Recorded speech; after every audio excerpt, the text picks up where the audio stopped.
Welcome to System Analysis and Design with Mary Mujo. The topic for today is System Development Life Cycle, and our subtopic is the analysis phase. Before we dig deep into what you have to discuss today, let's have a recap. The previous lesson, we tackled about the 7 SDLC phases, of which we tackled the first one, the planning phase. And we identified that the planning phase involves gathering information from different stakeholders of the current system and their desires for the new system. And also, this is where we carried out the feasibility test. The biggest question is, what exactly do you do with the information you gathered in the planning phase? Okay, for you to know what to do with it, let's dig deep into analysis phase. The main objectives of this lesson is, number one, to explain what the analysis phase of the SDLC is. Number two, identify the objectives of the analysis phase. 3, spot the activities carried out in the analysis phase. And the last one, categorize the sub-phases involved in this stage. Let's define what analysis phase involves. This stage involves evaluating the current system. When you talk about the current system, it's the system that is being used by the institution at the moment. Using the gathered information carried out to determine whether the system meets the user's needs, that is the current and the projected needs. That is the anticipation for the new system. Then the system analyst recommends what is to be done.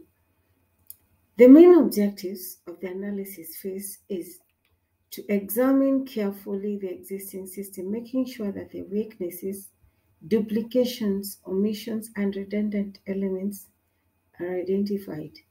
Yeah, that's very important. Number 2, to establish the detailed objectives of the proposed system in a clear and attainable terms. When you talk of attainable, we're talking of something which is real, a reality. No, we're not talking about a mirage. It's something that can be done. Actually, it's feasible. The third objective is to obtain clear specifications of the new and proposed system. When you talk about clear specifications, we don't want a system to be built, then later on, some of the users dismiss it, or they say, no, it's not doing what you intended it to do. And it will be a very big disappointment, and that will mean that the project has failed. That's so bad. Then the next objective is to evaluate all possible alternative solutions obtained in the feasibility study report. Remember, this report is the one that we produced in the previous class. That is after we carried out the feasibility test. Then the last objective is to prepare a statement of system requirement for approval of the management. What activities is normally carried out during the analysis phase? When the system analyst is doing analysis, number 1, he has to determine the information needs of the organization and the users. Number 2, he has to determine the output intended for the new system, the activities to be carried out by the proposed system, and then lastly, the capabilities required by the new system in order to meet the organizational needs.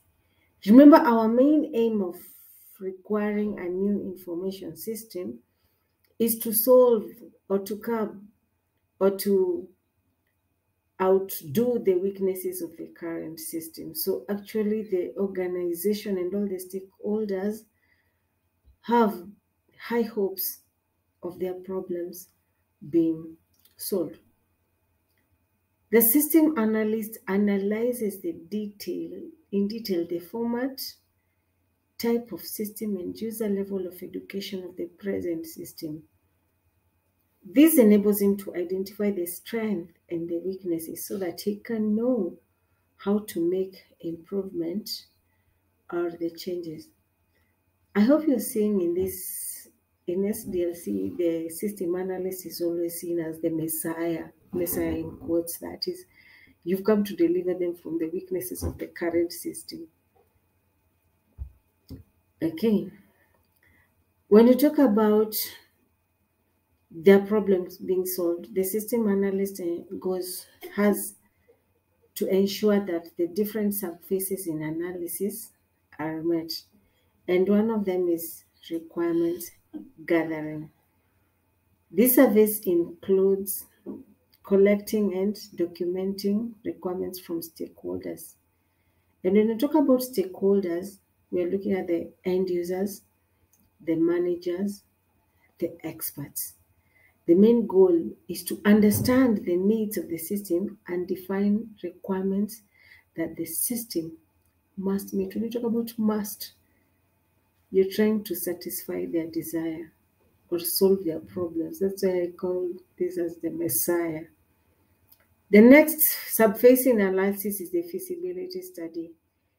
In this subphase, the team assesses feasibility of the proposed system in terms of technical, economic, and organizational factors. This goal is determine whether the project is viable and whether it should proceed to the design phase. What you have to note here is if it's feasible, that's when the sponsors will see the need or the urgency of this particular system. The next subphase is analysis and modeling. It involves analyzing the requirements and developing models to present system functions, data, and behavior. We're going to look deep into this. The team uses various techniques such as data flow diagram. Yeah, this is a very interesting topic. Lots of drawing, and it's fun. Yeah. Use case diagrams, ERDs, and document the system requirements. One thing you have to know about system analysis and design, each and every phase, there is documentation. And so far, we've talked about the FSR feasibility study report. And here is another documentation being mentioned. That is system requirements. In short, we call it SRS, system requirement specifications.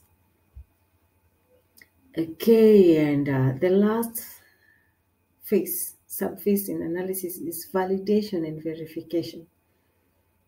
The goal is to ensure that the models are accurately representing the requirements and they meet the stakeholders' needs. Remember, it is in this phase that I can say the system analyst puts himself into the shoes of the end users and ensure that both the system analyst and all the end users are reading from the same script. Because the next stage is actually, it means we have agreed. This is the main thing we need for the new system. This is what the new system should be doing. So, what have we learned today? Number one, we've defined what analysis is. We've looked at the objectives of the analysis phase. We've looked at the activities involved in analysis and the subphases in analysis. And for that matter, our assignment for today is going to be identify the activities carried out in the design stage of SDLC. That's all for today.